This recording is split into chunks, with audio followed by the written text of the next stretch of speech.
Hello, welcome to Express Sport Podcast. You're listening to Game Time with me, Mihir Vasavda. Vinayakk and Amit are here as always, but luckily for you guys, you won't have to listen to us talking the same things over and over again, because today we are joined by a very special guest all the way from the Netherlands, someone who's seen Indian sport, Indian hockey in particular, inside out, and has been associated with some of the biggest moments and the most precious memories for the last few years. Sjoerd Marijne, welcome to Express Sports Podcast.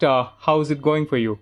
Thank you, Mihir. Looking forward to the podcast. I'm good, doing very well. I'm now in the Netherlands and doing a lot of nice things there. So enjoying to watch hockey from a little bit another view. I'm sure it's a better view from there, from your vantage point, because for us from India, the view hasn't been that great of the women's hockey team. Sure, you guided the team, you coached the team that finished fourth at the Tokyo Olympics, the highest ever position, the best performance ever. And now we are seeing a scenario where the team, of course, did not qualify for the Paris Olympics. That was first red flag. And they have just been relegated from the Pro League, leading up to the year where there'll be World Cup and the Asian Games too. Just to set up the scene, how important is it to stay in the Pro League, and what do you make of the women's team's performances? Yeah, I think staying in the Pro League is very important. Like in my time, we didn't have a lot of international matches. The federation had to organize them themselves. We had some tours, but it was always a big struggle. And now with the Pro League, you have international matches. And you can try out things, you can bring in new players, you have a bigger squad, what you can use. So for the development of players, it's extremely important, and also the development of your team. And besides that, every time your team is learning to play against the best. And that works better than just training, because training you're doing against each other. And the coach has to every time get them outside the comfort zone and to push and to push. But when they're playing the best in the world, they realize and they experience what it's necessary to play at that highest level. And the more you play these kind of matches, the more you get used to it. And the other thing is you get used to scenarios. What do you do when it's 1-1? Are you going for the win? Do you need the win? What is your one goal up? Now, all these kind of different scenarios. And the more you play them, the more easy you are with this. And that's what you're seeing also with the best teams in the world.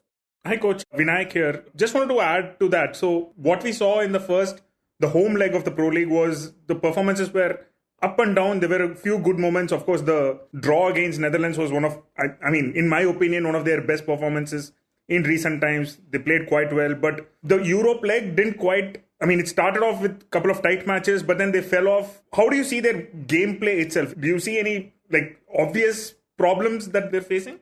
Now, the thing is, you have to always not look to the results, because the match against Netherlands, and I was there, of course, because I was the assistant from the Dutch women's team. If you see the first half, they didn't came once in the circle, I think. We were 2-0 up, and we had so many circle penetrations, and they were actually pretty lucky that we didn't score. We didn't have our PC there, so Jibbe Jansen was not there. She scores every match 1 goal at least. So we got 9 or 10 or 11 PCs, I don't know exactly. So the thing is with this is you really need to look in what really happened in the match. So even when in my times when we won, I sometimes even was not happy because I didn't watch the result, but I always watched the quality of play. And that's also what you saw in the match in the Netherlands. The draw was good. Was it because they played so well or because they came 4 times in the circle and they scored twice? So I think that last one. And sometimes it puts sand in the eyes with these kind of results if you play a draw against the Netherlands. And again, the result is very nice and very good of them. I'm not saying anything about that. But because of the sand in the eyes, that's what I think had happened. Okay, we're playing against other countries. We play a draw against the Netherlands, so it means we can also win from them. And that's true. But you also have to face what really happened in these matches. How many circle penetrations did we get against? Like, if you get 10 circle penetrations against and you get 5 shots on goal and they score, yeah. Did you play a good match? No, you didn't play. But against the Netherlands, where you came 4 times in a circle, 5 times, and you scored twice, did you play a really good game? I think you were very effective. And I think that's what's happening, and that's also what's happening in the tour. And if I go one step back, India could be 1 year ahead of all the other countries. And the reason is they didn't qualify for the Olympics. So January 24, that was the moment, actually, they could already start with the new program for the Olympics. And yeah, you don't see them ahead for the other teams because many teams have changed a lot. Germany has changed a lot. Argentina has lost players now. Go on and go on, GB. So I would expect it that they were already up with these teams. And that was the reason that because of that, I thought like, okay, they're going to make it at the Pro League. But I didn't saw that step. Coach, so just to extend what you said, apart from the results, how do you assess the performances itself? I mean, is there cause for concern? Like Mihir and I, we've been discussing, missing out on Paris was a setback. Like, I mean, it set Indian hockey back by a little bit. I mean, after all the highs of Tokyo, the performances in itself, do you think that as a step backwards, or is it still like a young team finding their way so you're not too concerned? How do you assess that? Now, in the period of Janneke, you saw them still creating opportunities, but they didn't convert them to goals. And the play was good, not always consistent. And what you see now is, for instance, the first match against Belgium was not good at all. And the second match was much better. So it's not consistent at all. And that's what you need in these kind of matches. And yeah, apparently the results say the quality is not good enough. And I can't say exactly what the reason is because I'm not involved in the process. I'm not saying these things to throw the coach or players in front of the bus. But yeah, these are the facts at the moment. And yeah, they're back at 9th of the world ranking. And I saw the men even at number 8. That's also not happened a long time ago. So something is not going well. Otherwise, they would both be higher ranked. Coach, Amit here, just some fascinating points that you mentioned. You know, how if they had not qualified for Paris, they should have used that as an extra year maybe to prepare for the next season. I mean, the next Olympic cycle ahead. But that didn't happen. Do you think it was not planning for the transition? Because, you know, you were the coach, then Janneke came on board, then there's now Harendra with the team. That transition from one coach to another, maybe that was one step that is missing. Thinking about who comes in next, what are the next players who will take over from here, things like that.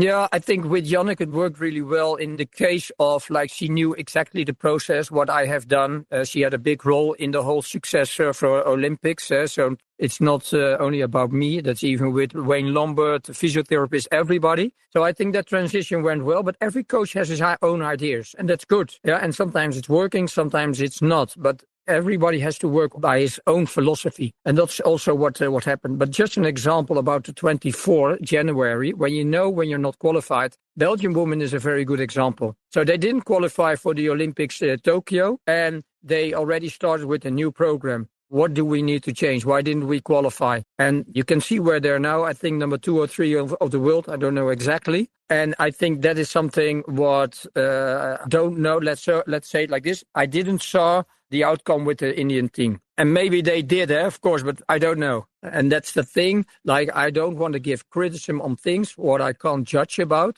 but I can judge about what I'm seeing. And that's this. Sure, if I may come in. When you joined the team, I think it was February 2017, right? It wasn't in great shape back then too. In fact, it was worse than what it is right now, if we can make that comparison. And you then managed to get them to a certain level. It's, in a way, I find it ironic because the team's performance has gone down, but with whatever you achieved, you, I guess, have now formed various modules that you go and teach people and present at companies of what you did with the team. Can you take us through how you worked with this team, which had many problems when you joined? Yeah, I think one of the most important things is that I had a vision exactly how I wanted to have the team when I started in 2017, how I wanted the team in 2020, but at the end it was, of course, 2021 because of the COVID. And a few things were very important. And so all those thinkings were, for me, combined in my vision. And from that vision, I work backwards. So what is necessary day to day and to reach our goal? And for me, 4 topics were extremely important. And those topics, I created an online training for corporates, for individuals, for everybody who wants to reach their potential, but also create a better team. One is how to build a successful team. So how do you go from individuals to a team with values, roles, and especially from me to we, from as individuals, that's where the goals were. I want to reach something. I have my own goals, but I strongly believe focus on the team goals and you will reach your individual goals instead of the other way around. These kind of processes are very, very important. So hockey is not only about quality of play, but also about these processes. Yeah, but also how dealing with with feedback, the same language. The other thing, what for me it was very important in the process, is dealing with setbacks. So a lot of people, every day, some positive things happen, but also negative things happen. How do you deal with that? And that is something what really needs emotional control. And you need to have, now there are two things, or a fixed or a growth mindset under pressure. What is possible instead of what is not possible. And that's something I constantly was busy with the girls. We lost a lot of matches. Huh? In my time in India, we have lost many matches. But at the end, the matches we lost, always I took the positives and what can we learn from this? And how can we improve instead of this is not good, that is not good. And the third thing, what for me was very important, is building a high performance culture. So it means like, okay, what is elite performance for the players? And that means high standards. So I didn't allow someone to be not on time. I always want to have the best in the training session. I want that players make each other better. So if you are a very good player, you make sure the other player also gets better. So you need to also be better. So that's for us more or less that high performance culture is day in, day out. For corporates, I personally think this is what can make your company or can break your company. And that is what something we think, okay, we do one meeting and it's done. We have one meeting and then, okay, we know exactly what we want from each other. But no, then you need to keep on repeating these things. And the fourth one is what for me it's important as a coach. I'm on the sideline of the pitch. I don't want to be in the front. I will be in the front when it doesn't go well. And if it goes well, I'm even more on the background. But what is important is that players take their own responsibility. And what I always want is creating ownership inside the team. So as a coach, I'm on the sideline. They need to do it. I still remember at the Olympics, Navneet came to me in the match against Australia. We play the horseshoe, and she said, I think it's better to play the house. I said, Navneet, I think that's very well. But there was a very long process that she felt secure with me. She felt safe in a safe environment to be able to say these kind of things against me. But I knew she was very good at tactics, and the other team members knew also. So when Navneet says, okay, it will be true. So we went over to the house, and to create that ownership, it's not like, okay, you have to take ownership. No, you have to give them space. And I think all those four things, what I just mentioned, those four topics are very important for personal life, for corporate life, how you can reach more of the potential inside the corporate and individuals. I had one follow-up, but before I come to that, what is a horseshoe and what is a house? Those are not like, what is it? Because horseshoe is like not a horseshoe and it's not a house. Okay, TK. The horseshoe is more or less the center striker drops. So you have four strikes in the shape of a horseshoe. And the house will say the center striker is higher than the right and left striker. So you use both for different teams and different tactics, and teams adjust. And I like players see a lot. And they need to also be able to take that ownership, and they have to learn the tactics. And coach must be open, and also CEOs, what is happening in the field. I don't know everything as a coach. I can pretend, but that's not what I want. I think sometimes players even have more knowledge, but give them a podium. Just one before Vinayakk, I think, wants to chip in as well. You mentioned the strategies and individualistic attitude and changing it to the team and all. When you saw the team in Bhubaneswar earlier this year at the Pro League, I don't know if it was the first time you saw them playing live as other teams' coach after the Tokyo Olympics, but what was the difference that you saw in the team, in the way they played, their body language, their fitness, compared to how you left the team? What were the main differences that you've seen in the team now compared to 2 or 3 years ago?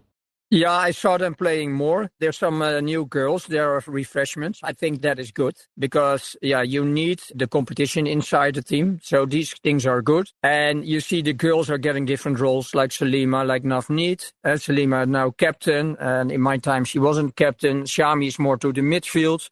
So that was also surprising for me. I'm not saying it's bad, but she played for me as a striker. But she's a very good defender. So I can imagine she plays on the midfield. But you see a different, environment, different girls who have to take the lead. So that was quite nice for me to see which girls they are doing that, because in my time, they were following up for the new leaders. So I like that they're taking leadership. And about the tactics, It's difficult to say. My focus was more on the Dutch team. I was responsible for ball position, and you see that they gave pretty much a lot of space away, and they couldn't match up with the speed from the Dutch.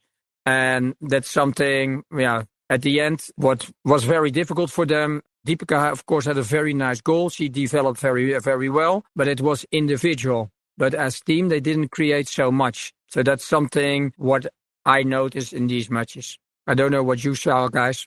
I think it was probably more evident during the Europe trip where the defense struggled a lot more than they did probably in the home leg. I think it was the Argentina match, the Belgium match actually, the one in the second half where they had conceded 9 PCs in a quarter if I'm not wrong. So that struck me as a problem area. Just in general of where the women's game is going. I mean, India's problems is one side, but where the women's game is going, I mean, it's of course dominated by the Europeans. Netherlands are probably 3-4 levels above anyone else in the world right now. But below that, the Argentinas and Belgiums and Spain, what are they doing right that India is probably not catching up in terms of tactics and structure? I mean, are we falling back to a little more of the individualistic gameplay that we used to see much more in the past, not structures and passing movements and all that?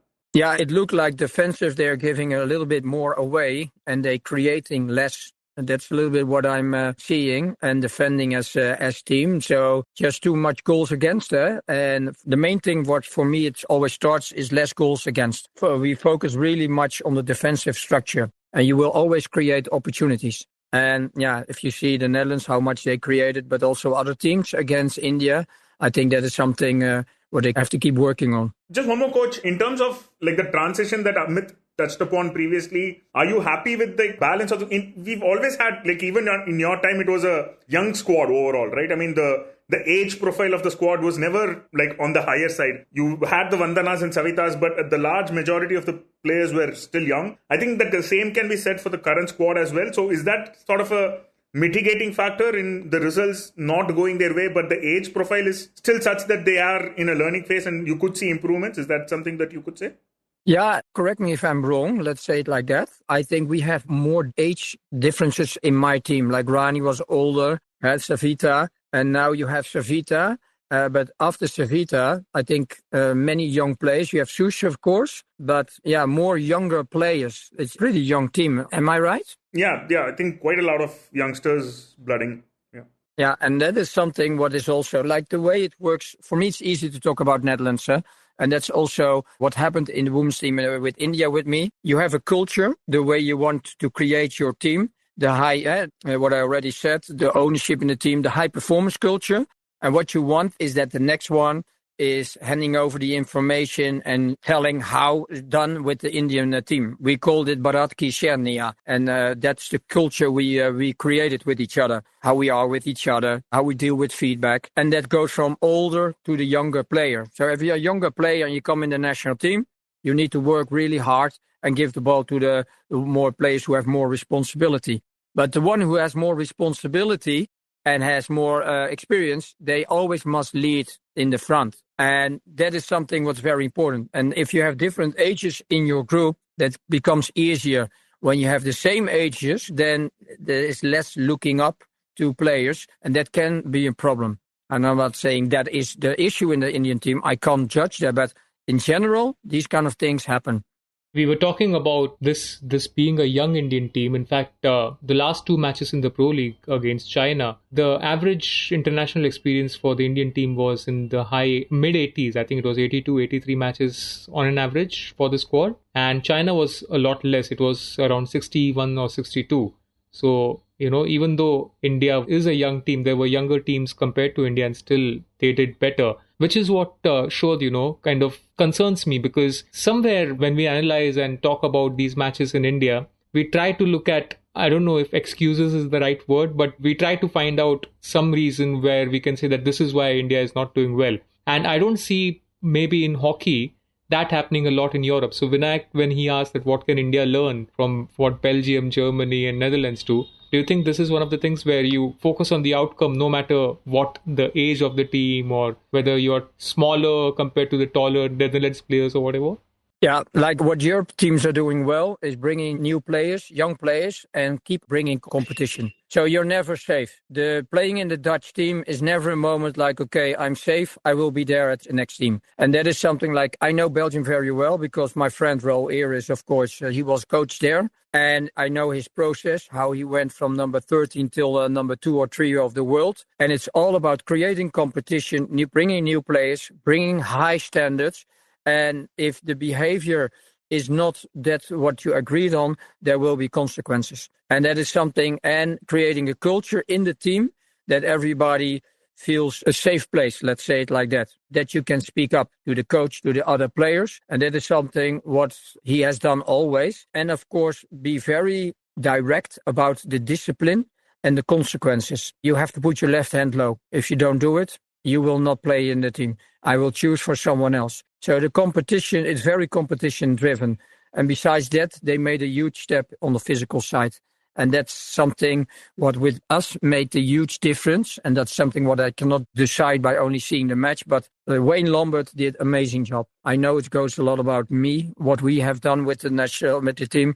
But what Wayne Lambert has done with the girls is amazing. I don't know how the program now is, but that's what also made a big change with the Belgian women. They train now 7-8 times in the week. They do a lot of physical things. And on that way, they get more confidence. And that is something what really worked for them. Sjoerd, just wanted to pick your brains on one thing. If you were in charge of this women's team right now, I know you've spoken a lot about culture and the kind of high performance culture you've tried to imbibe in all your teams, and you successfully did it with the Indian team as well. So just in case you were in charge of this Indian team right now, I mean, the future slightly looks a little bleak, not, qualifying. They probably won't be there in the Pro League next year. There'll be the Nations Cup only. What are the things that you will be telling the players, and what are the processes that you would like to put in place so that these kind of things don't happen?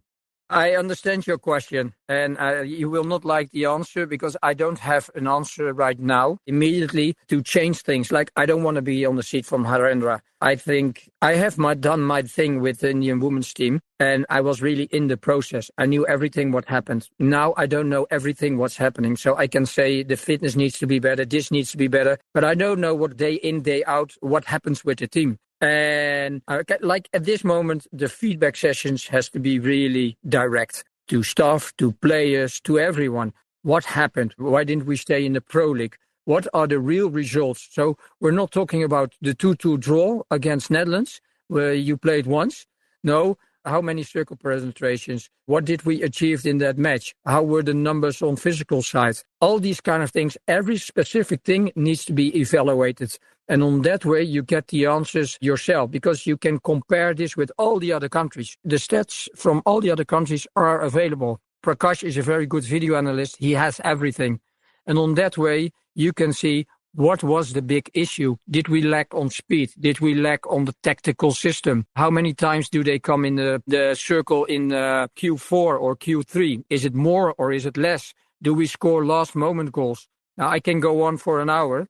But this is what needs to be evaluated. And it's not like I see things by screen and you only see the ball and I see individual actions. And if I'm going to say, oh, she needs to work on her 1 versus 1 skills, that will not make the difference. The real difference will make the evaluation process. And you need to be watching in the mirror, be honest to yourself. And it starts with the coach. He needs to. This is not personal to Harendra, but in general, what happened? Did I make the good choices? You must be very vulnerable in this process because that's the only way you can help yourself and you can help your team. And not moving things from the table, I don't know if I say it right, but really be honest to yourself. And on that way, you can evaluate with the team. And that will make sometimes 1 step back, makes 2 steps forward. And I hoped that happened after the Olympics not qualifying. And yeah, not really, maybe a little bit. But this is a moment it needs to happen. Do we have the right players? Is the system of choosing the right players, is that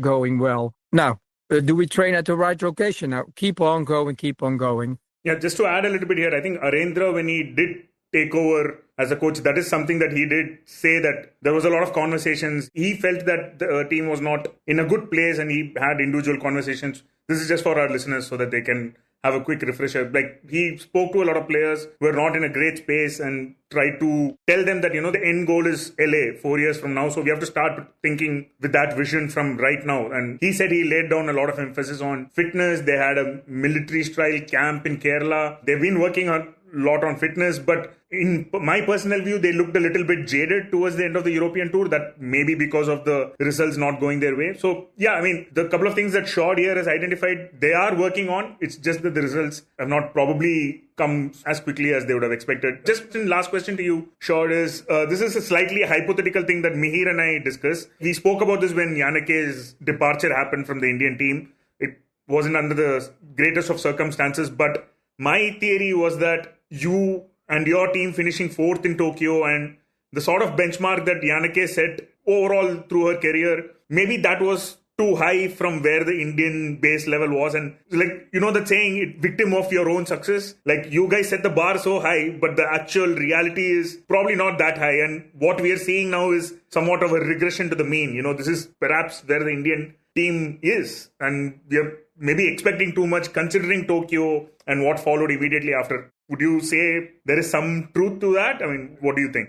A good question. Yeah, it can be. But I think in these years, in the last years, the Indian team also have proven to win matches from high-ranked teams. So the only thing, it's not consistent. But when it happens, it means when you won once, you can do it. So it is in the team. But the thing is, like, I think what you're saying really good is in the evaluation process, what Harendra did we did everything the way we wanted, or did not everything go what we wanted? Actually, what I want to say with this is it's important to be realistic, to watch your team. And that's what I meant with the Dutch team. That's also with the Olympics. Yeah, I think what Vinayakk did really well, and it's too bad she didn't qualify, she kept going with the way of playing, but she improved to be more dominant. And if I saw in those years, she played more dominant than we played at the Olympics. So only because the result was not good. So I mean, like, not qualify for Olympics. Everything looks bad, but it wasn't. And that was a little tough battle for her. And I think with that moment, they played really well. But it didn't continue. And what I mean to say with the answer on your question is Olympics was the first step. After that made the second step in being more dominant. The next step was a little bit difficult because not qualifying. And then they had to start all over with a few new players. But I think they can go back to the dominance because they have been there. Like, we played the Olympics, of course. Our first three matches were not good. But then Ireland and South Africa, we won. And then we won Australia. And we didn't give much away. And that was for me very important. We kept developing our play. We played Argentina very good. It was actually one of our best matches in the semi, but we didn't win. Against GB, we did again really well. So it means that against those top teams, we did really good. So they are able to do it and have that quality. Sure. Just one last one before we end this. We've done all the analysis, in a very professional way, very cold analysis of how the team has played. Do coaches get emotional? Do you get emotional looking at this team that you'd taken to Tokyo and reached fourth? Then watch them right now struggle against teams that are ranked close to them or lower than them. Do you get emotional? What's going on in your mind when you see the team play now? Yeah, for me, everything what happens with India is, for me, like, India feels as my second country. Because I've spent so much time there and I really started to like in all those years the country very much. So everything what's happened, and it is not on a good way. So with the teams, with the Indian men and the women, it's painful because my thing was with the Olympics, it's not getting a medal. A medal was a way to inspire girls and also boys, of course. In India, you can do more than that you think. And that was the whole thing. It was that legacy.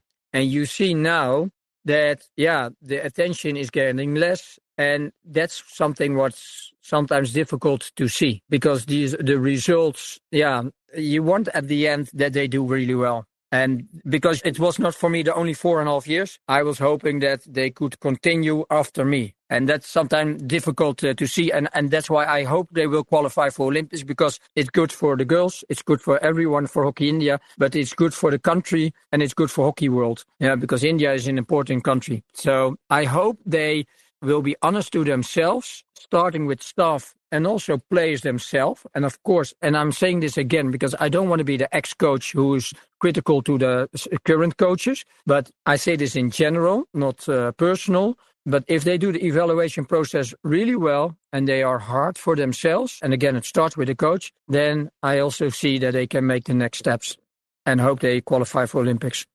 It's a nice, hopeful note to end this episode. Sjoerd, thanks a lot for joining us and spending time with us to share your views. It's very important we put into perspective the situation that Indian women's hockey finds itself in. So really appreciate your time. And thanks to all our listeners for joining in. Hope all of you had a good time listening to this as much as we had. So we'll be back with a new episode of Game Time next week. Thank you, Sjoerd, once again. You were listening to Express Sports by the Indian Express. This week's show was edited and mixed by Suresh Pawar and produced by me, Shashank Bhargav. If you like the show, then do subscribe to us wherever you get your podcasts. You can also recommend the show to someone you think will like it, share it with a friend or someone in your family. It's the best way for people to get to know about us. You can also tweet us at Express Podcasts and write to us at podcasts@indianexpress.com.